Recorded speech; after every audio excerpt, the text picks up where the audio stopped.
ሰላም ንዓኹም ኩልኹም ተኸታተልቲ ናይዚ መደብ ከመይ ትኾኑ ከመይ ኣለኹም ምሳኹም ዘለኹ ሓውኹም ገረ ድሕሪ ነዊሕ ግዜ ጠፊአኩም ድሕሪ ምጽናሕ ተመሊሰ ኣለኹ። ስለዚ ከምቲ ልሙድ ስራሕና ማለት እዩ እዚ ትሪእዎ ዘለኹም ኣብ ቤስመንት ሪኖቬሽን እዩ ማለት እዩ። ፊክስ ናይ ፕላሚን ወረር ላይን እዚ ድማ 63 ናይ ስቶቭ ኤሌክትሪክ ስቶቭ ዋየር ከምኡውን ብዙሕ መሳርሒታት ከም ዝትሪእዎ ዘለኹም ተዳሊና ዘለና ኦልሬዲ እቲ ስራሕ ተጀሚሩ እዩ።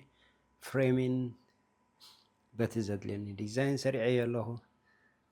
ኤሌክትሪክ ናይ መብራህቲ ሪሰስ ላይት ክንገብር ኢና። እሱ እውን ዳርጋ መስርዑ ሒዙ ኣሎ።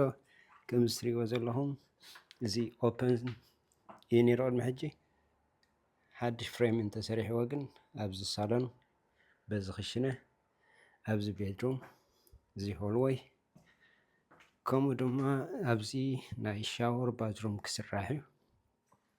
ከም ትሪእዎ ዘለኹም እዚ ቦታ ሰፊሕ እዚ ሊክ ዝገብር ዘሎ ፊክስ ክንገብሮ ኢና። ናይ ወረር ሂተር ሊክ ይገብር ኣሎ ክነዕርዮ ኢና። እዚ ከዓ ናይ ሂቲን ናይ ወረር ፕሬሸር ዘለዎ ናይ ሂት ማለት እዩ። እዚ ካልእ ናይ ሓደ ተወሳኺ ሩም ኣብዚ ክንሰርሕ ኢና። እዚ ድማ ናይ ኤሌክትሪካል ፓነል ኣብዚ ኣሎ ኣዲሽናል ኩሉ ዝስራሕ ድማ ሓድሽ ክንሰርሕ ኢና። ከምዚ ትሪእዎ ዘለኹም ማይ ናይ ገዛኹም ቆፃሪ ታብያ ኣላ ትፈልጥዎ ዲኹም ዝብለኩም ኩሉ ግዜ ምናልባት እዚ ኣብ ናይ ፔንስልቬንያ ሕጊ ኣብ ቤስመንት ዝበዝሐ ግዜ ተቆፃርነትና ናይ ማይ ኣብ ቤዝመንት እዩ ዝርከብ። ክልተ ሻት ኦፍ ቫልቭ ኣለዎ። እዚ ቅድሚቲ ቆፃሪ ክኸውን ከሎ እዚ ድማ ድሕሪ ቆፃሪ ዘሎ እዩ ማለት እዩ። እቲ ዝፈርስ ፈሪሱ እቲ ዝእለ ተኣልዩ ኣሎ። እዚ ትሪእዎ ዘለኹም ዕፁብ ፊኒስትራ ክንገብረሉ ኢና ከፊትና እዚ ዕፁብ ብሎክ ኦፍ ናይ ግላስ ዘሎ ንዑ ኣልየ ድማ ፊኒስትራ ተኸፋቲ እኹል ብርሃንን ንፋስን ከም ዝኣተዎ ክንገብሮ ኢና ማለት እዩ። ስተይቱን ያ ጠፊአኩም ቀኒየ ተመሊሰ ኣለኹ። ላይክ ሸር ፈሎው ምግባር ኣይትረስዑ።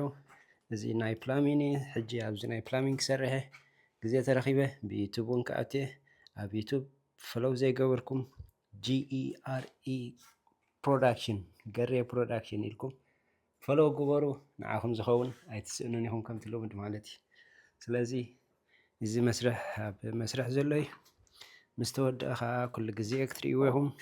ኩሉ ግዜ ፍሎር ክንንፅፍ ከለና ፍሬሚንግ ክንገብር ከለና ማለት እየ እዚ ትሪትድ ውድ ይበሃል። ትሪትድ ውድ ማለት ከዓ ናይ ማይ ረዚስታንት ዘለዎ ናይ ሞልድ ረዚስታንት ዘለዎ ኩሉ ግዜ ኣብ ፍሎር ከምኡ ኢንስታል ክኸውን ይግባእ።